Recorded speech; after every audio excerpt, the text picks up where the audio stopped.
നമസ്തേ. പുതിയൊരു ലൈവിലേക്ക് എല്ലാവർക്കും സ്വാഗതം. എല്ലാവരും സുഖമായിട്ടിരിക്കുന്നു എന്ന് വിശ്വസിക്കുന്നു.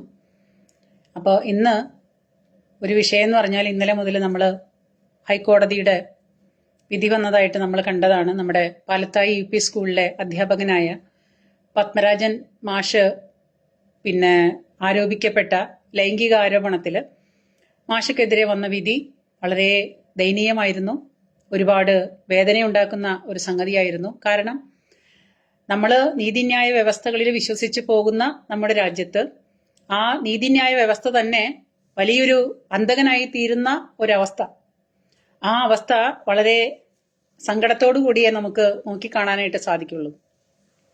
കാരണം ഓരോ വ്യക്തികളുടെ സ്വത്തിനായാലും അവരുടെ സംരക്ഷണമായാലും അതെല്ലാം കൂടി കണക്റ്റഡ് ആയിട്ട് പോകുന്നത് ഈ പറയുന്ന സംഗതികളിലൂടെ കൂടെ തന്നെയാണ്. അതായത് നിയമവ്യവസ്ഥകളാണ് ഏറ്റവും വലിയ ഇമ്പോർട്ടന്റ് ഒരു വ്യക്തി ജീവിതത്തിൽ. അപ്പൊ നിയമവ്യവസ്ഥകളായാലും നമ്മുടെ നിയമപാലകരായാലും നമ്മുടെ കോടതികളായാലും ഇതെല്ലാം പോകുന്നത് ഓരോ വ്യക്തികളുടെ സ്വത്തിനും ജീവനും സംരക്ഷണം കൊടുക്കാം എന്നുള്ള, അല്ലെങ്കിൽ കിട്ടും എന്നുള്ള വിശ്വാസത്തിലാണ് ഇതെല്ലാം മുന്നോട്ട് പോകുന്നത്. അപ്പൊ അങ്ങനെ ഒരു അവസ്ഥയിലേക്കൂടെ നമ്മൾ എല്ലാവരും ജീവിച്ചു പോകുമ്പോൾ ഒരു തരത്തിലും മനസാ വാച കർമ്മണ അറിയാത്ത ഒരു കാര്യത്തിന് ഒരു മനുഷ്യനെ ചതിക്കണം എന്ന് ഒരു കൂട്ടം മനുഷ്യർ വിചാരിച്ചു കഴിഞ്ഞാൽ, അതായത് പച്ചയ്ക്ക് പറഞ്ഞാൽ ഒരു കൂട്ടം ജിഹാദികൾ തീരുമാനിക്കുകയാണ് ഒരുത്തനെ വെട്ടി വീഴ്ത്തണം എന്ന് ഒരു കൂട്ടം ജിഹാദികൾ നമ്മുടെ നാട്ടിൽ തീരുമാനം എടുത്തു കഴിഞ്ഞാൽ, അവരുടെ തീരുമാനം നടപ്പാക്കാനായിട്ട് വളരെ ലാഘവത്തോടു കൂടിയിട്ട് വളരെ ചെറിയ ഒരു തരത്തിലുള്ള ബുദ്ധിമുട്ടുകളും ഇല്ലാതെ ഒരാളെ കൊടുക്കാൻ എങ്ങനെ പറ്റും എന്നുള്ളതിന്റെ ഫോർ എക്സാമ്പിൾ ആണ് ഇപ്പോ പത്മരാജൻ മാസ്റ്റർ കൂടെ ഈ സംഭവിച്ച ഈ വിധി എന്ന് വേണം നമ്മൾ മനസ്സിലാക്കാൻ.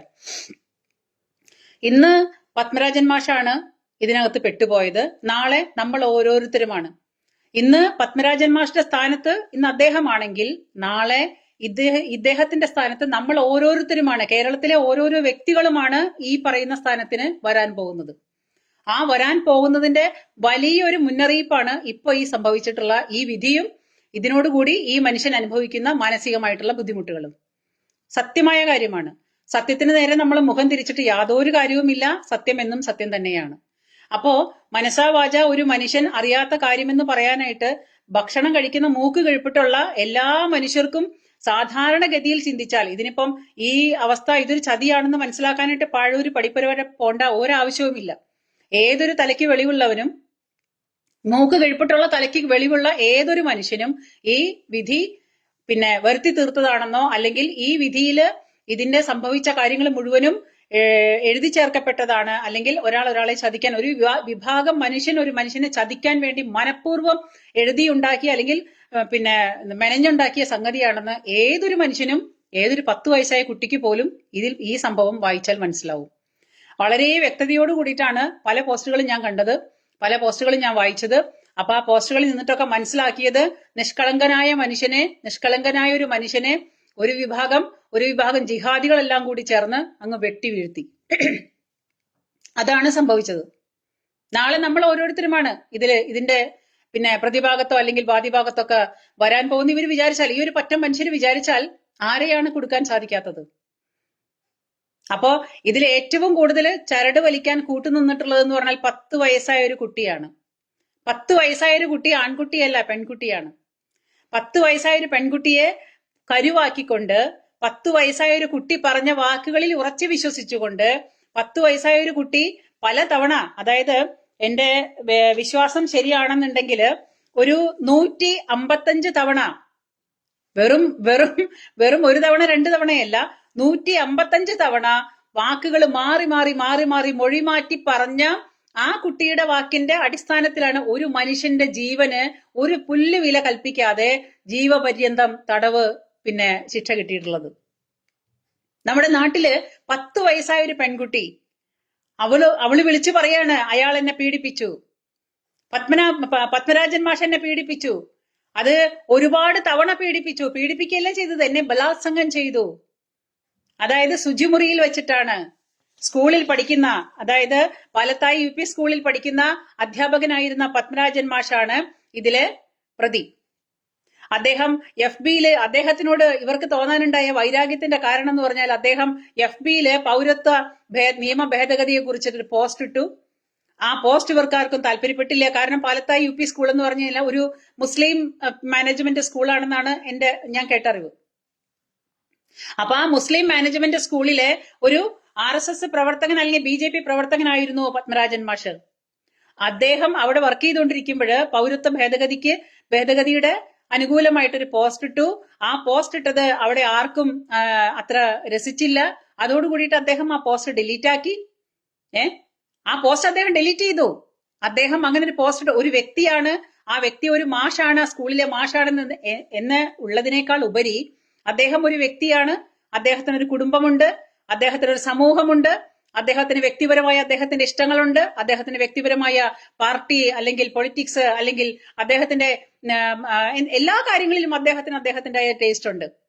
അതൊരു സ്കൂളിൽ വർക്ക് ചെയ്തത് കൊണ്ട് ആ ടേസ്റ്റുകളും ആ ഇഷ്ടങ്ങളും മുഴുവനും മാറ്റി വെക്കണം. ആ വ്യക്തിക്ക് വേറെ ഒരു തരത്തിലുള്ള പേഴ്സണൽ അഭിപ്രായങ്ങളും പാടില്ലെന്ന് വിധിക്കുന്ന ഒരു സ്കൂളാണ്. ആലോചിക്കണം.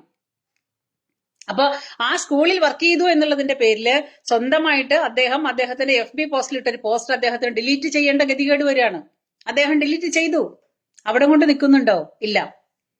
അരിയും തിന്നു, ആശാരിച്ചിയും കടിച്ചു, വട്ടിയും കടിച്ചു കയറി. എന്നിട്ടും പട്ടിക്ക് മുറുമുറുപ്പ് എന്ന് പറഞ്ഞ പോലെ ആ പോസ്റ്റ് ഡിലീറ്റ് ചെയ്തുകൊണ്ടൊന്നും അവിടെ കാര്യങ്ങൾ അവസാനിക്കുന്നില്ല.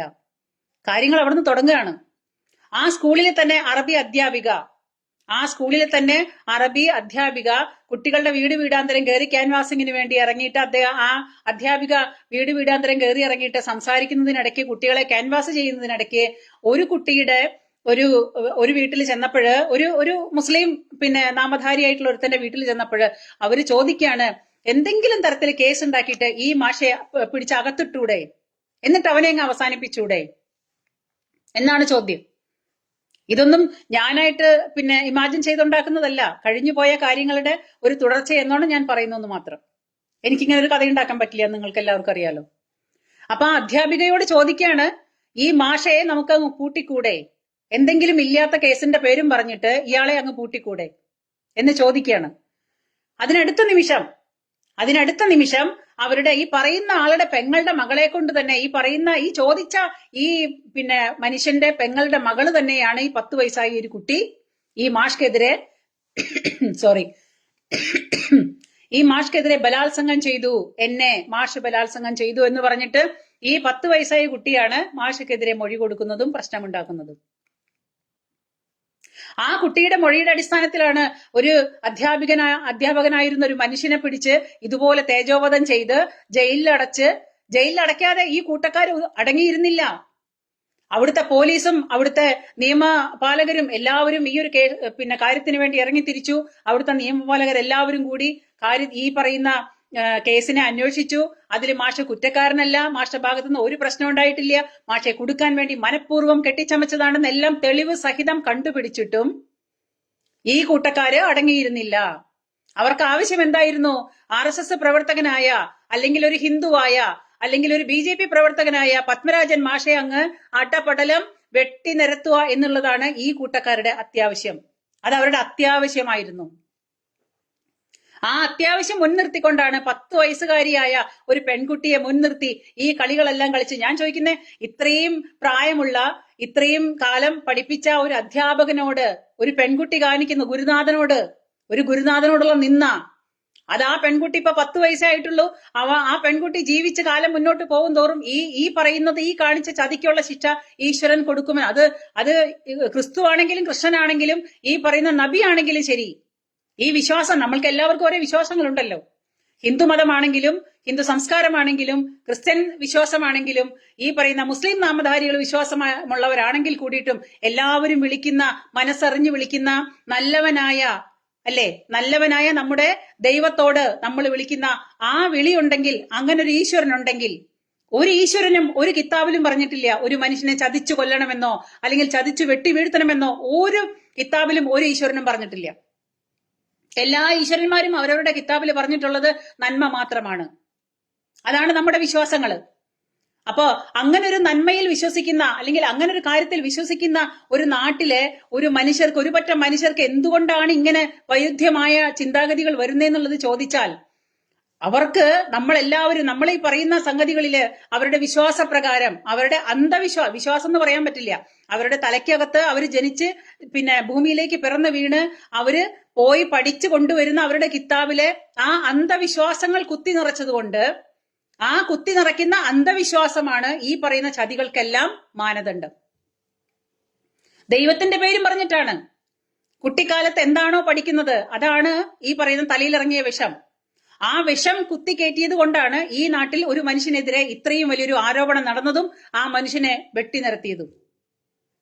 ആ മനുഷ്യനൊരു കുടുംബമുണ്ട്, അവർക്കും മക്കളുണ്ട്, അവർക്കും ഒരു ഭാര്യയുണ്ട്, അച്ഛൻ, അമ്മ, സഹോദരങ്ങൾ എല്ലാവരും ഉള്ളൊരു മനുഷ്യനാണ്. അദ്ദേഹം ഒരു RSS പ്രവർത്തകനായിരുന്നു, അല്ലെങ്കിൽ ഒരു BJP പ്രവർത്തകനായിരുന്നു എന്നുള്ളതിന്റെ പേരിൽ ഒരു മനുഷ്യനെ തേജോവധം ചെയ്യാനായിട്ട് ഈ നാട്ടിലെ നിയമങ്ങളൊക്കെ കൂട്ടുനിൽക്കുന്നു എന്ന് പറഞ്ഞാൽ ഇതിലും മേലെ എന്താണ് ഈ നാട്ടിൽ ഇനി അവശേഷിക്കുന്നത്?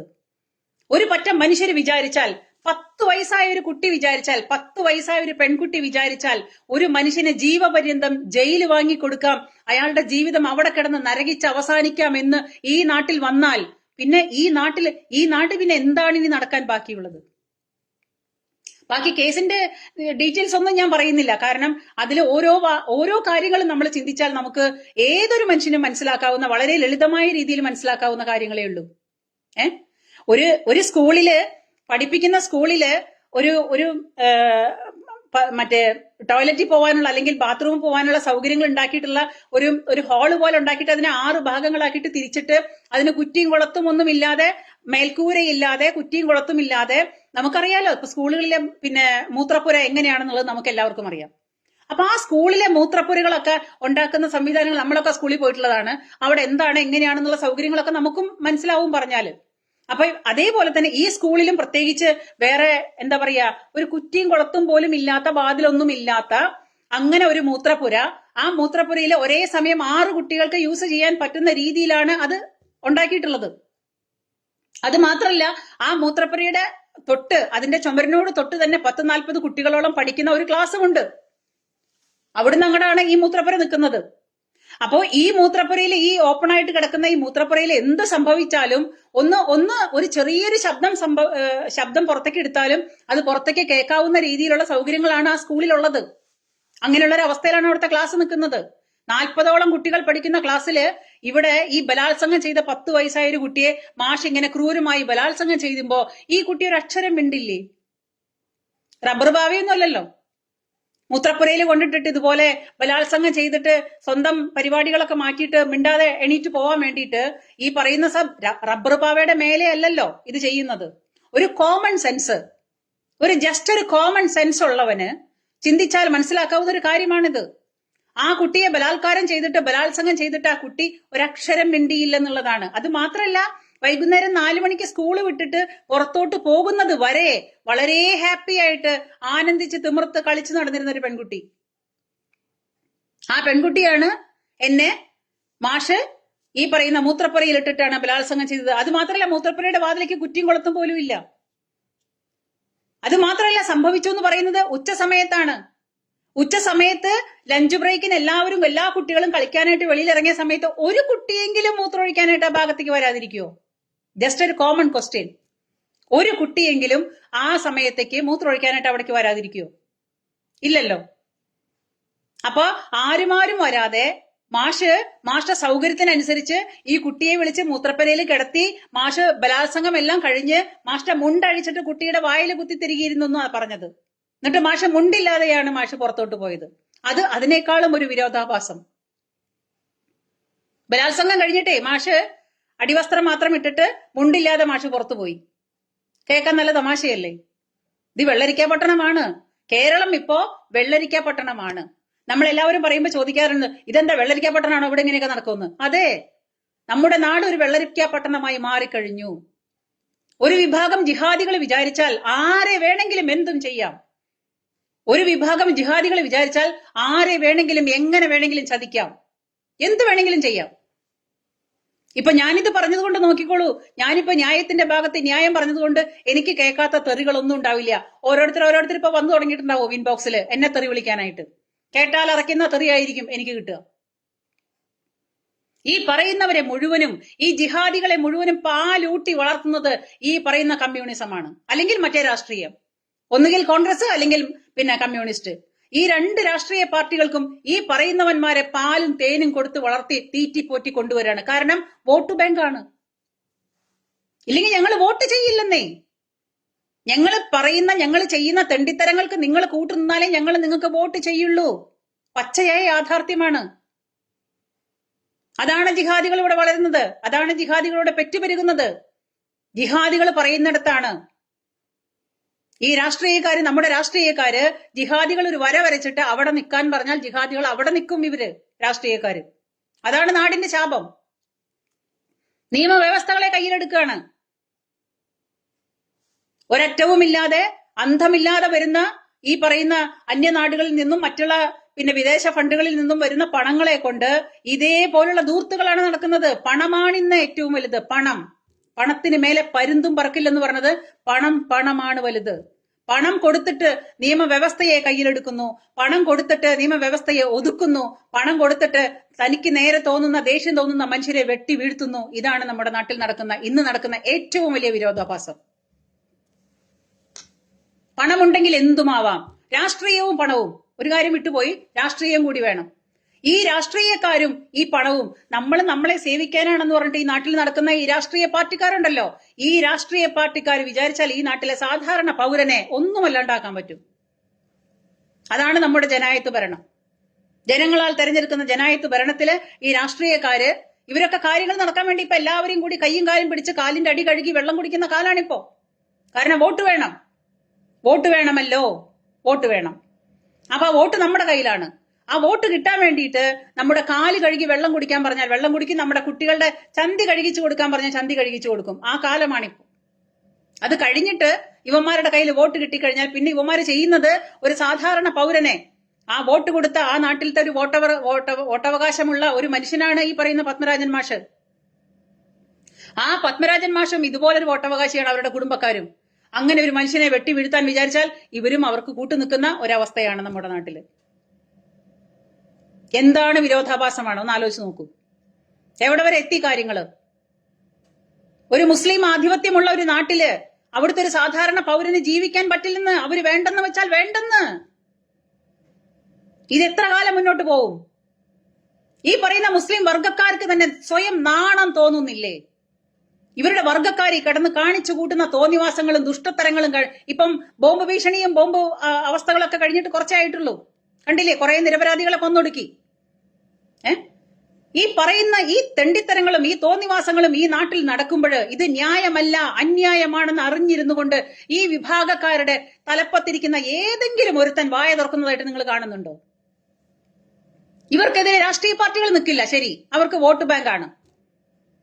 ഈ ജിഹാദികളെ പെറ്റുപെരുകി ജിഹാദികൾ ഉണ്ടാവുന്ന ഈ ജിഹാദികളുടെ നാട്ടിലത്തെ ഈ മനുഷ്യര് മുഴുവനും ഈ കാണിക്കുന്ന തോന്നിവാസങ്ങളില് സ്വന്തം വർഗക്കാരിങ്ങനെ സ്വയം ലജ്ജിതരായി ജീവിക്കുമ്പോ ഈ വർഗക്കാർക്ക് സ്വയം ഒന്ന് ചിന്തിച്ചുകൂടെ? ഞങ്ങൾ ചെയ്യുന്നത് ഈ തോന്നിവാസമാണെങ്കിൽ ഞങ്ങളെ ആരും നാളെ അംഗീകരിക്കാൻ പോകുന്നില്ല. ജനങ്ങൾ മനസ്സിലാക്കൂലോ, ചതിയാണല്ലോ. ഇവരെ എങ്ങനെയാ വിശ്വസിക്കുക? എങ്ങനെ ഇവരെ വിശ്വസിക്കണം? എന്നെ പോലെ സാധാരണ ഒരു പിന്നെ എന്താ പറയാ, സാധാരണ പോലുള്ള വീട്ടമ്മയ്ക്ക് പോലും അല്ലെങ്കിൽ ഒരു സാധാരണക്കാരനായ ഒരു പൗരന് പോലും ഇവരെ വിശ്വസിക്കാൻ പറ്റുന്നില്ലെങ്കിൽ ഇവരിങ്ങനെയുള്ള അനുഭവങ്ങളാണ് നാട്ടിൽ ഉണ്ടാക്കുന്നതെന്നുണ്ടെങ്കിൽ എങ്ങനെ ഇവരുടെ കൂടെ ഒത്തു മുന്നോട്ട് പോയി ജീവിക്കാൻ പറ്റും? എങ്ങനെ? പണ്ടേ നമുക്ക് ഈ പിന്നെ തൊപ്പിയും പാപ്പാസും പിന്നെ ആകെ മൂടിക്കെട്ടി അടുത്ത് വന്നിരുന്നാൽ തന്നെ ഭയമാണ്. ഞാനുള്ള കാര്യം തുറന്നു പറയാലോ, ഈ മോന്തെ മൂടിക്കെട്ടി ഈ പറയുന്ന സാധനമൊക്കെ വലിച്ചു കയറ്റി ഈ വവ്വാല് പോലെ നമ്മുടെ അടുത്ത് വന്നിരിക്കുമ്പോഴേ നമുക്ക് ഭയമാണ്. കാരണം ഇത് പൊട്ടിത്തെറിക്കാനാണോ പൊട്ടിത്തെറിക്കാനല്ലാണോ വന്നിരിക്കുന്നത് നമുക്ക് പറയാൻ പറ്റില്ല. പേടിയാണ്. ഈ വേഷം കാണുമ്പോഴേ പേടിയാണ്. ആ തരത്തിലുള്ള വേഷം, അങ്ങനെയുള്ള വേഷങ്ങൾ കാണുമ്പോൾ നമ്മൾ പേടിക്കുന്നെങ്കിൽ നമ്മുടെ നാട്ടിൽ അതിനനുസരിച്ചുള്ള പ്രവൃത്തികൾ നടന്നിട്ടല്ലേ? സ്വന്തം മുഖം മറച്ച്, സ്വന്തം ശരീരം മറച്ച്, ഞങ്ങളുടെ ശരീരം ഇങ്ങനെ ആരും കാണിക്കാൻ ഉദ്ദേശിക്കുന്നില്ല എന്ന് പറഞ്ഞാൽ ഈ സാധനം മറച്ച് വീട്ടിൽ ഇരുന്നാ പോരെ? പബ്ലിക്കിലേക്ക് ഇറങ്ങി നടക്കേണ്ട കാര്യമില്ലല്ലോ. ഇതിനൊക്കെ അനുവദിച്ചു കൊടുക്കുന്ന നിയമങ്ങളെയാണ് ആദ്യം അടിക്കേണ്ടത്. ഒരു കൂട്ടക്കാർക്ക് ഇങ്ങനെ വേണം, ഒരു കൂട്ടക്കാർക്ക് അങ്ങനെ വേണം, ഒരു ജനറൽ ആയിട്ടുള്ള ഒരു നിയമം ഉണ്ടാവണം ഒരു നാടിന്.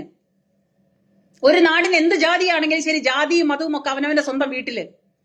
ജാതിയും മതവും അവനവന്റെ സ്വന്തം വീട്ടില്. പുറത്തോട്ട് ഇറങ്ങുമ്പോൾ മാനം മര്യാദയായിട്ട് വേഷം കെട്ടി ഇറങ്ങിയില്ല എന്നുണ്ടെങ്കിൽ ഇതൊക്കെ വീട്ടിൽ തന്നെ ഇരുന്നാൽ മതി എന്നുള്ളൊരു ജനറൽ നിയമം നാട്ടിലുണ്ടാവണമെന്നേ. അല്ലാണ്ട് എങ്ങനെ ജീവിക്കാനാ? ഇവരൊക്കെ വിഷം കലക്കി കൊല്ലാൻ തീരുമാനിച്ചു കഴിഞ്ഞാൽ ചത്തു കൊടുക്കാനും ചത്തു പോകാനും നമ്മളങ്ങനെ അതിന് പിന്നെ ഭാഗത്തിനിരിക്കുന്ന മനുഷ്യരാണെന്ന് പറഞ്ഞാൽ ഇതിലൊക്കെ എന്താണ് ഒരു അവസാനം? ഇപ്പം ഈ പറയുന്ന ഡോക്ടർമാരാണ് ഈ കഴിഞ്ഞ ഈ പറയുന്ന തീവ്രവാദി ഗ്രൂപ്പിലും ജയ്ഷെ മുഹമ്മദും പിന്നെ അൽ ഖ്വയ്ദയിലും ഒക്കെ പ്രവർത്തിക്കുന്ന ഇപ്പൊ ഡോക്ടർമാരും എഞ്ചിനീയർമാരാണ്. ആലോചിച്ച് നോക്കണം കാലത്തിന്റെ പോക്ക്. അതിവിദ്യാഭ്യാസമുള്ള എഡ്യൂക്കേറ്റഡ് ആയിട്ടുള്ള മനുഷ്യരാണ് ഇപ്പോ തീവ്രവാദത്തിന് ഏറ്റവും കൂടുതൽ കോപ്പ് കൂട്ടിയിട്ട് പ്രവർത്തിക്കാൻ നടക്കുന്നത്. എന്നിട്ട് അവരിൽ നിന്ന് കണ്ടുപിടിച്ച സംഭവങ്ങൾ എന്താണ്? മാരകമായ വിഷം. ഒരു മനുഷ്യൻ പോലും ചിന്തിക്കാത്ത, ഒരു മനുഷ്യൻ പോലും ആലോചിക്കാൻ പോലും പിന്നെ തയ്യാറാവാത്ത ഏതോ ഒരു തരത്തിൽ നടത്തിരുന്ന മറ്റേ കാസ്ട്രോയിൽ ഉണ്ടാക്കുന്നതിന്റെ വേസ്റ്റോ സംതിങ് അങ്ങനെ എന്തോ ആ സാധനമാണ് മാരകമായ വിഷം നിങ്ങളുടെ കുടിവെള്ളത്തിലോ നിങ്ങളുടെ ഭക്ഷണത്തിലോ നിങ്ങളുടെ മരുന്നിലോ നിങ്ങളുടെ ദൈനംദിന ജീവിതത്തിലോ കൊണ്ട് കലക്കി കഴിഞ്ഞാൽ ഒരു പൊട്ട്, ഒരു ലേശം, ഒരു സ്പൂണിന്റെ ഒരു കോർണറിൽ ഒരു ഇച്ചിരി അത് കൊണ്ട് കലക്കി കഴിഞ്ഞാൽ നിങ്ങളൊന്നും ചാവും. എങ്ങനെ ചത്തുന്ന് പോലും മനസ്സിലാക്കാൻ പറ്റില്ലെന്നാ പറയുന്നത്. അത്രത്തോളം അവസ്ഥയിലേക്ക് ഈ വർഗങ്ങൾ മാറിക്കഴിഞ്ഞാൽ എങ്ങനെ ഇവരുടെ കൂടെ ജീവിക്കും? എങ്ങനെ ഇവരുടെ കൂടെ ഒത്തുപോകും? മറ്റുള്ളവർക്കും ജീവിക്കണ്ടേ ഈ നാട്ടില്? മറ്റുള്ളവർക്കും ഇവരുടെ പോലെ തന്നെ ജീവനും ജീവിതവും സ്വത്തും എല്ലാ കാര്യങ്ങളും ഒരേപോലെ തന്നെയല്ലേ? ഇത് മുസ്ലിം ആയതുകൊണ്ട് ഇവർക്ക് കൊമ്പുണ്ട്, ഇവിടെ ഹിന്ദു ആണ് അവന് കൊമ്പില്ല, അങ്ങനെ ഇല്ലല്ലോ. ഉണ്ടോ? എന്താണ് ഈ നടക്കുന്ന തോന്നിവാസങ്ങള്? എങ്ങനെ ഇവരുടെ കൂടെ നമ്മൾ ഒത്തു ജീവിക്കും, മുൻപോട്ട് പോകും? നിങ്ങളൊന്ന് ആലോചിച്ചിട്ടുണ്ടോ? ഒരു മനുഷ്യന്റെ മനസ്സിൽ സംശയങ്ങൾ വന്നു കഴിഞ്ഞാൽ ആ സംശയങ്ങൾ അവിടെ കിടന്ന് പെറ്റുവരികില്ലേ? പിന്നെ ആ സംശയങ്ങൾക്ക് അവസാനമുണ്ടോ? പിന്നെ അവന് സമാധാനമുണ്ടോ? ഒരു നാട്ടിലെ സമാധാനം കളഞ്ഞിട്ട്, അല്ലെങ്കിൽ ഒരു കൂട്ടക്കാർ ഒരു നാട്ടിലെ സമാധാനം കളയുമ്പോ അവരെ ഒറ്റപ്പെടുത്താനും അവരുടെ ഭാഗത്ത് നിൽക്കാതെ അവരെ ഒറ്റപ്പെടുത്തിയിട്ട് ഈ പറയുന്ന വർഗ്ഗക്കാർ തന്നെ മുന്നോട്ട് വന്നാൽ നമ്മുടെ നാട്ടിൽ സമാധാനം ഉണ്ടാവില്ലേ? അതിവർ ചെയ്യുന്നുണ്ടോ? ഇല്ലല്ലോ. ഇവരുടെ കൂട്ടത്തില് പിന്നെ ചാവയറായിട്ട് ചത്തവനും ബോംബ് പൊട്ടിച്ചവനും അത് പൊട്ടിക്കാൻ നോക്കുന്നവനും ജിഹാദികളും എല്ലാവരും പറഞ്ഞു വരുമ്പോ ഇവരെല്ലാവരും ഒന്നാണ്. അതാണ് അനുഭവം പഠിപ്പിക്കുന്നത്. നമുക്കൊരാളോടും വേർതിരിവില്ല. പക്ഷേ ഈ സംഗതികൾ നാട്ടിൽ നടക്കുമ്പോ, നാട്ടിലെ സമാധാനം പോകുമ്പോ, നാട്ടിലെ ജനങ്ങളെ കൊല വിളിക്കുമ്പോ, നാട്ടിലെ ജനങ്ങളുടെ ജീവിതം ദുസ്സഹമാക്കി തീർക്കുമ്പോ ഈ പറയുന്ന ആൾക്കാരെ ഒറ്റപ്പെടുത്താൻ, ആ ചെയ്തവരെ ഒറ്റപ്പെടുത്താൻ ഇവർ തയ്യാറാവുന്നില്ല. എന്തുകൊണ്ട്? ഈ നാട്ടിലെ നല്ല മുസ്ലിങ്ങളെന്നും പിന്നെ കെട്ട മുസ്ലിങ്ങളെന്നും അങ്ങനെ ഒരു സംഭവം ഉണ്ടെങ്കിൽ ഈ നല്ല മുസ്ലിങ്ങൾക്ക് എന്തുകൊണ്ട് ഈ കെട്ടവരോട് അവരെ ഒറ്റപ്പെടുത്തുന്നില്ല? ഇതെന്റെ ചോദ്യമാണ്. അപ്പൊ നിങ്ങൾ നല്ലവരും കെട്ടവരും അങ്ങനെ ഒരു സംഭവം ഇല്ലേ? നിങ്ങൾ പറഞ്ഞു വരുമ്പോ എല്ലാവരും ഒന്നാണോ? അതല്ലേ തെളിയിക്കുന്നത്. നല്ലവർക്ക് പോലും ചീത്തപ്പേരുണ്ടാക്കുന്ന ഇതുപോലുള്ള കാര്യങ്ങൾ വരുമ്പോ ഏതെങ്കിലും ഒരു മതമേൽ അധ്യക്ഷനെങ്കിലും വന്നിട്ടൊന്ന് വായ തുറക്കടേ. നിന്റെയൊക്കെ തിരുവായിക്കകത്ത് അണ്ണാക്കിലകത്ത് പഴം കുത്തിക്കയറ്റി വെച്ചിരിക്കുവാണോ? ഒരുപാട് എണ്ണം ഉണ്ടല്ലോ ഈ പറയുന്ന പിന്നെ തലപ്പത്തിരിക്കുന്ന പുങ്കവന്മാര് ഒത്തിരി ഉണ്ടല്ലോ. ആർക്കെങ്കിലും ഈ നാട്ടിൽ നടക്കുന്ന ഒരു നാടെന്ന് പറഞ്ഞാൽ അവിടുത്തെ സമാധാനം ഏറ്റവും വലുതല്ലേ? എല്ലാ ആൾക്കാർക്കും അവിടെ ജീവിക്കണ്ടേ? ഇവിടുത്തെ ക്രിസ്ത്യനും ഹിന്ദുവും പാഴ്സിയും പിന്നെ പഞ്ചാബിയും ആരാണെങ്കിലും ശരി, ഈ നാട്ടിൽ ജനിച്ചിട്ടുണ്ടെങ്കിൽ ഇവിടെ ജീവിക്കാനുള്ള എല്ലാ അവകാശങ്ങളും അവർക്കുണ്ട്. ഇവിടെ ജനിച്ചിട്ടുള്ള എല്ലാ ജീവജാലങ്ങളടക്കം, ഈ ഭൂമിയിൽ ജനിച്ച എല്ലാ ജീവജാലങ്ങളടക്കം ഈ ഭൂമിയിൽ ജീവിച്ച് മരിക്കാൻ അവകാശപ്പെട്ടവരാണ്. നിങ്ങൾ എന്തുകൊണ്ട് ഒരു കൂട്ടർ മാത്രം ഇവിടെ മതി എന്ന് ചിന്തിക്കുന്നു? ഒരു കൂട്ടർ മാത്രം മതിയോ ഈ ഭൂമിയിൽ? എന്താ ഈ ഭൂമി ആരുടെങ്കിലും തീരെഴുതിയതാണോ? അതോ ഞങ്ങൾ മാത്രം മതി എന്ന ചിന്താഗതിയാണോ? അതെങ്ങനെ ശരിയാവും? അപ്പൊ ഈ തോന്നിവാസങ്ങൾ മുഴുവൻ ഈ നാട്ടിൽ നടക്കുമ്പോ ഇതിന് ഏറ്റവും കൂടുതൽ പിന്നെ പച്ചക്കൊടി കാണിക്കുന്നത് ആരാ? ഈ രാഷ്ട്രീയക്കാരാണ്. ഈ രാഷ്ട്രീയക്കാര് തേനും പാലും കൊടുത്ത് വളർത്തി വോട്ട് ബാങ്കാക്കി വളർത്തിയത് കൊണ്ടാണ് സാധാരണ ജനങ്ങൾക്ക് ഇവിടെ സമാധാനമായിട്ട് ജീവിക്കാൻ പറ്റാത്തത്. ഈ നാറിയ രാഷ്ട്രീയം, ഈ അറപ്പുള്ള രാഷ്ട്രീയം, അങ്ങനെ തന്നെ പറയണം.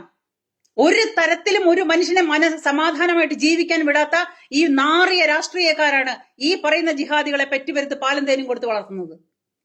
അവരുടെ അധികാരത്തിലാണ് ഇവർ കിടന്നിട്ട് നെകളിക്കുന്നത്. ഒന്ന് അത്ഭുതം, നമുക്ക് ആർക്കും ചിന്തിച്ചാൽ അത്ഭുതമാണ്. ഒരു 10 വയസ്സായ ഒരു കുട്ടി, അതും ആ സമയത്ത് ഈ പറയുന്ന ബലാത്സംഗം നടന്നു എന്ന് പറയുന്ന സമയത്ത് ആ പത്മരാജൻ മാഷ് അദ്ദേഹത്തിന്റെ പിന്നെ സഹോദരിയുടെ ശസ്ത്രക്രിയയായിട്ട് കോഴിക്കോടും അദ്ദേഹത്തിന്റെ വീട്ടിലുമായിട്ട് അദ്ദേഹം ലീവിലായിരുന്നു. ആ തെളിവ് കൂടിയുണ്ട്. നിയമങ്ങൾക്ക് തെളിവുകളല്ലേ, കോടതികൾക്ക് തെളിവുകളാണ് വേണ്ടത്. ആ തെളിവുകളുടെയൊക്കെ അടിസ്ഥാനത്തിലാണ് അവിടുത്തെ പോലീസ് ഈ കേസ് അന്വേഷിച്ചിട്ടുള്ള. ശ്രീജിത്ത് സാറാണെങ്കിലും ഒരു ക്രൈംബ്രാഞ്ച് ഉദ്യോഗസ്ഥനായിട്ടുള്ള മറ്റൊരു അദ്ദേഹമാണെങ്കിലും ഇത് മുഴുവൻ അന്വേഷിച്ചിട്ട് കൃത്യമായിട്ട് തെളിവ് സഹിതം അവരുടെ കേസ് ഡയറിയിൽ എഴുതി വെച്ച കാര്യത്തിലാണ് അട്ടിമറി നടന്ന് ഒരു കൂട്ടം മനുഷ്യരെ, ഒരു കൂട്ടം ജിഹാദികള് അവനെ വെട്ടി നിർത്തണമെന്ന് പിന്നെ വിചാരിച്ചിട്ട് 10 വയസ്സായ ഒരു കുട്ടി ഇറക്കി കളിക്കുന്നു. ഇതേപോലെ 9 വയസ്സ് 10 വയസ്സായ ഒരു ജിഹാദി കുട്ടിയാണ് വിളിച്ചത്. എന്ത് അവലും മലരും വാങ്ങി വെച്ചോ, കുന്തിരിക്കും വാങ്ങി വെച്ചോ, വരുന്നുണ്ടാ നിന്റെയൊക്കെ കാലന്മാർ. ഈ നാട് എങ്ങോട്ടാണ് ഈ നാടിന്റെ പോക്ക്? എങ്ങനെ ഈ വർഗ്ഗക്കാരുടെ കൂടെ ജീവിച്ചു പോവും? ഇവർ ഓരോ ദിവസവും ഇങ്ങനെയാണ് ഇവരുടെ പ്രവർത്തികൾ എന്നുണ്ടെങ്കിൽ എങ്ങനെ ഇവരെ വിശ്വസിക്കും നമ്മള്? ഇവര് ഭക്ഷണത്തിൽ വിഷം കലക്കി നമ്മളെ കൊല്ലാനുള്ള പരിപാടി പ്ലാൻ ചെയ്തുകൊണ്ടിരിക്കുക എന്ന് പറഞ്ഞാൽ നമ്മൾ എങ്ങനെയാണ് ഇവരുടെ കൂടെ ജീവിക്കേണ്ടത്? എങ്ങനെ ഇവരുമായിട്ട് നമ്മൾ ഒത്തുപോവേണ്ടത്? നമ്മൾ ആരെ വിശ്വസിക്കും? ആരെ വിശ്വസിക്കാതിരിക്കും? ഇതിൽ ആരാണ് ചതിയൻ, ആരാണ് ചതിക്കാത്തവൻ, ആരാണ് നല്ലത്, ആരാണ് കെട്ടത് എങ്ങനെ മനസ്സിലാവും? ഇവിടുത്തെ സാധാരണ ജനങ്ങൾ കൺഫ്യൂഷനിലാണ്. ഈ വർഗ്ഗക്കാരുടെ കൂടെ ഒരു തരത്തിലും ജീവിച്ചു പോകാൻ പറ്റില്ല. ഇതിനടിസ്ഥാനമായിട്ട് ഇതിന്റെ തലപ്പത്തിരിക്കുന്നവര്, ഇതിന്റെ ആരാണോ ഇതിന്റെയൊക്കെ തലപ്പത്തിരിക്കുന്ന മതമേൽ അധ്യക്ഷന്മാരെങ്കിലും പുറത്തോട്ട് വന്നിട്ടൊന്ന് മൊഴിഞ്ഞൂടെ? ആരാണോ തെറ്റ് ചെയ്യുന്നവൻ അവര് ഞങ്ങളുടെ മതത്തിനോ അല്ലെങ്കിൽ ഞങ്ങളുടെ മത നിയമങ്ങൾക്കോ ഒന്നും അടിസ്ഥാനത്തിലല്ല അവർ ചെയ്യുന്നു പറഞ്ഞാൽ അവരെ ഒറ്റപ്പെടുത്തിക്കൂടെ? ഇവിടുത്തെ ജമാഅത്തെ ഇസ്ലാമി, ഇവിടുത്തെ SDPI ഇവരൊക്കെ കൂടിയിട്ട് കളിക്കുന്ന കളികളാണ് ഇപ്പൊ നടക്കുന്നത്. പത്മരാജൻ മാഷെ അവസാനിപ്പിക്കാനുള്ള വഴി അവർ ചിന്തിച്ചിട്ടുണ്ടെങ്കിൽ അവരതിന്റെ പുറകിലെ ചതിയാണ് ചെയ്തത്. ഏറ്റവും വലിയ ചതിയാണ്. നമ്മുടെ കൺമുന്നിൽ നിൽക്കുന്നതാണ്. ഇതാണ് പരമാർത്ഥം, പച്ച പരമാർത്ഥമാണിത് എന്ന് പറഞ്ഞാലും ശരി, ആ 10 വയസ്സായ കുട്ടി പറഞ്ഞതാണ് ഒരു മനുഷ്യന്റെ ജീവിതവും അവരുടെ കുടുംബം അടക്കം അവസാനിക്കാനുള്ളൊരവസ്ഥ. ഒരു 10 വയസ്സായ ഒരു കുട്ടിയാണെന്ന് ആലോചിക്കണം.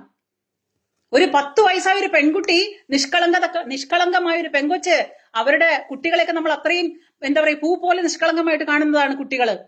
അതിലൊരു 10 വയസ്സായ ഒരു കുട്ടിയുടെ തലയ്ക്കകത്ത് എന്തുമാത്രം വിഷമുണ്ടായിട്ട് വേണം ആ കുട്ടി ഇങ്ങനെ പറയാനായിട്ട്?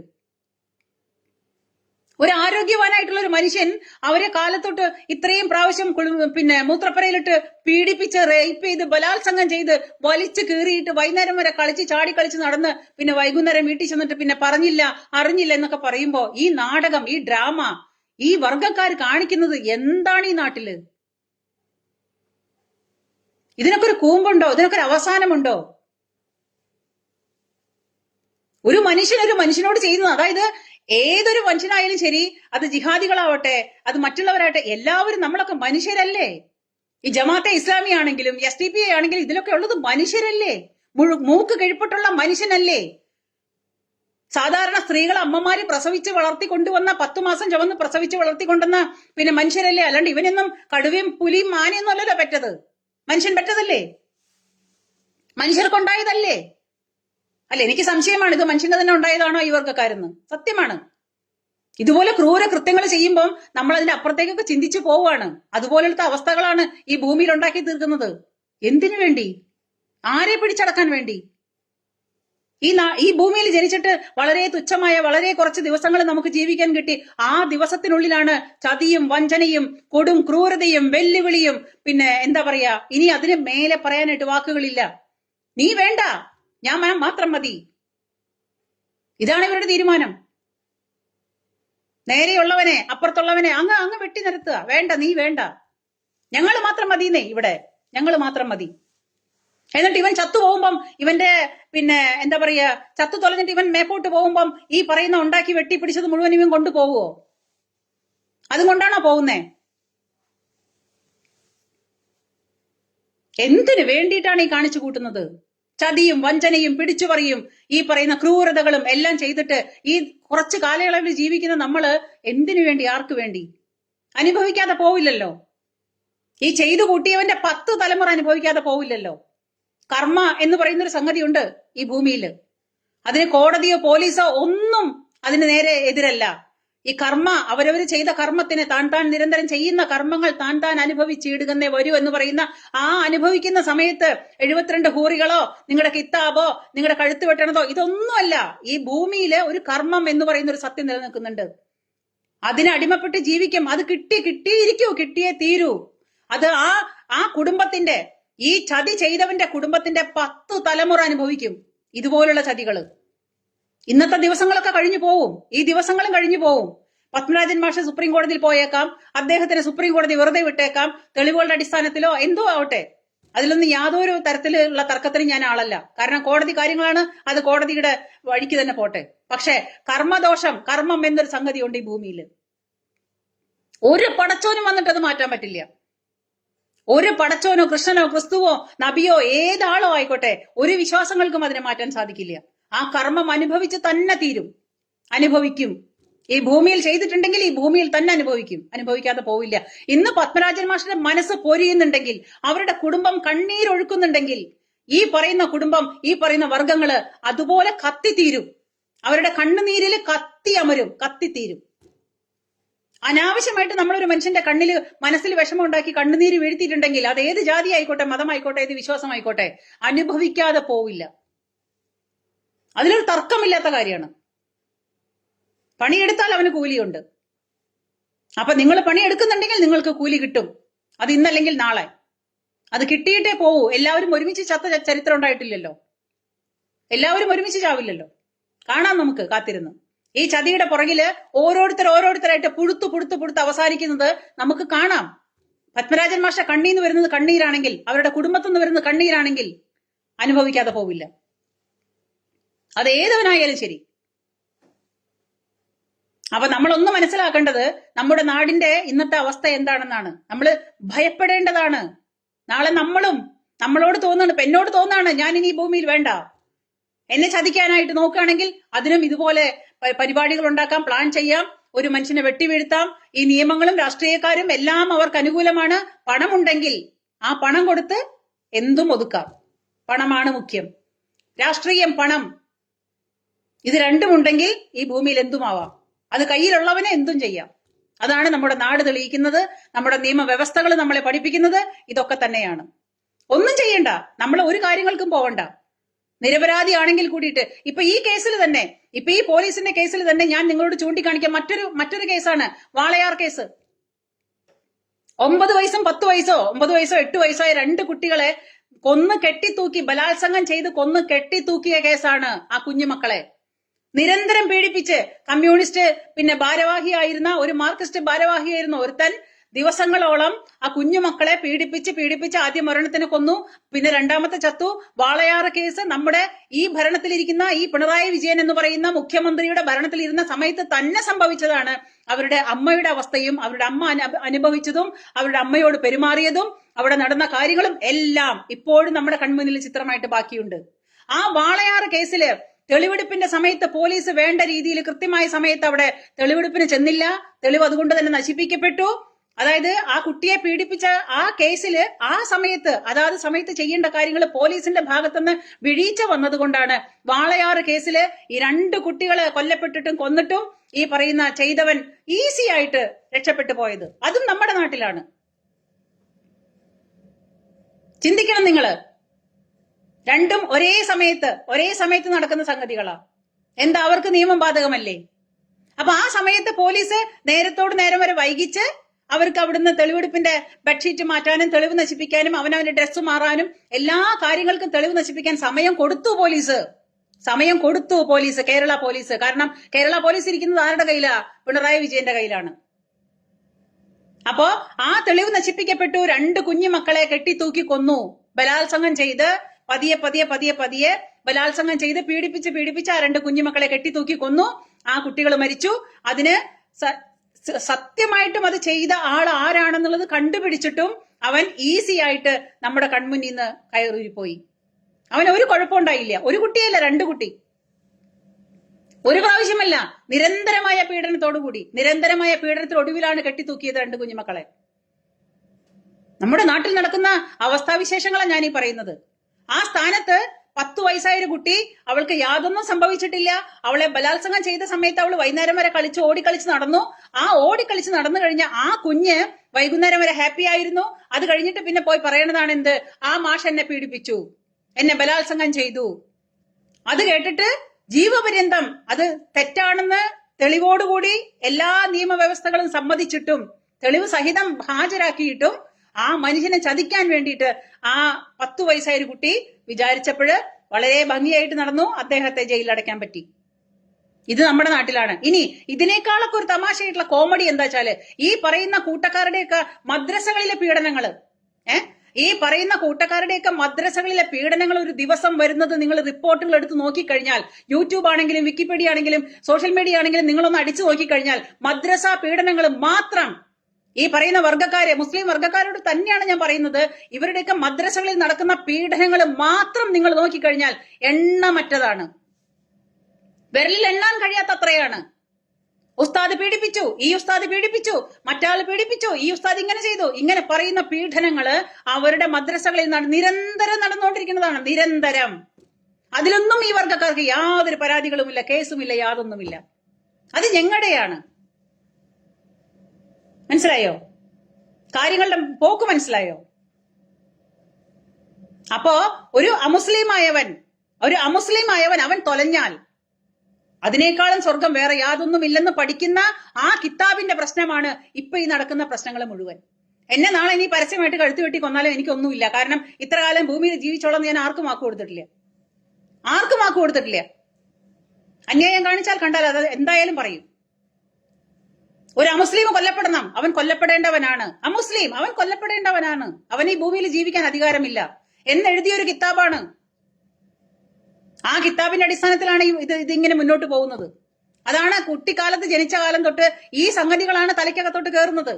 അപ്പൊ പിന്നെ ഈ 10 വയസ്സായ ഒരു കുട്ടി ഏതെങ്കിലും ചതിയിൽപ്പെടുത്തി അയാളെ ജയിലിൽ അടച്ചുകൂടെ, അയാളെ ഒതുക്കിക്കൂടെ, അയാളെ വെട്ടി നിർത്തിക്കൂടെ ചോദിച്ചാൽ അത്ഭുതപ്പെടാനില്ല.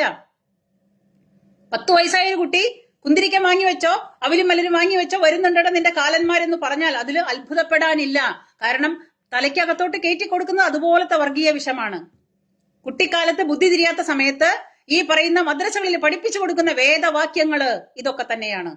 ഇതിന്റെ അടിസ്ഥാനത്തിലാണ് ഈ നാട്ടിൽ നടക്കുന്ന ഓരോ മനുഷ്യനോടും നടക്കുന്ന ഈ അതിക്രൂരമായ ഈ പ്രവർത്തികള് അതിന്റെയൊക്കെ ഫോർ എക്സാമ്പിൾ ആണ്.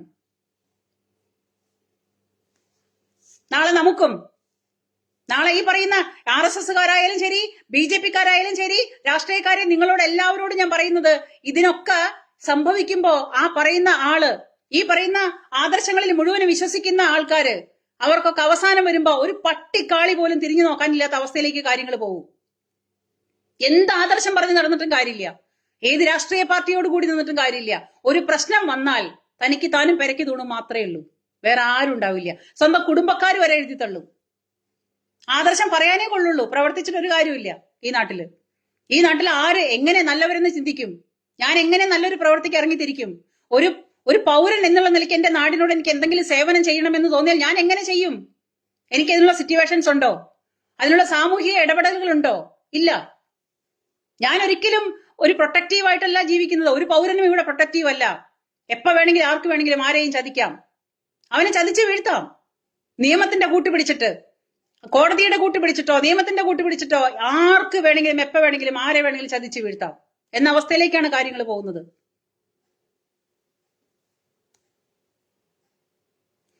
എത്രയും പറഞ്ഞുകൊണ്ട് ഞാൻ എന്റെ വാക്കുകൾ അവസാനിപ്പിക്കുകയാണ്. ഇതൊന്നും പറഞ്ഞതൊന്നും എവിടെയും അവസാനിക്കുന്നില്ല. ഒരുപാട് പറയാനുണ്ട്, സോഷ്യൽ മീഡിയയിലുണ്ട്, എല്ലാത്തിലും ഉണ്ട്. നിങ്ങൾക്ക് വായിച്ച് മനസ്സിലാക്കാം. നാളെ നമുക്ക് ഓരോരുത്തർക്കും, നമ്മുടെ കുടുംബത്തിന് നമുക്ക് ഓരോരുത്തർക്കും വരാൻ പോകുന്ന അവസ്ഥകൾ ഇതൊക്കെ തന്നെയാണെന്ന് ഞാൻ പറഞ്ഞു എന്ന് മാത്രം. എന്നോട് ആർക്കും ദേഷ്യം തോന്നിയിട്ട് കാര്യമില്ല. ഞാൻ പറഞ്ഞത് സത്യമാണ്. അസത്യമായിട്ടൊന്നും ഞാൻ പറഞ്ഞിട്ടില്ല.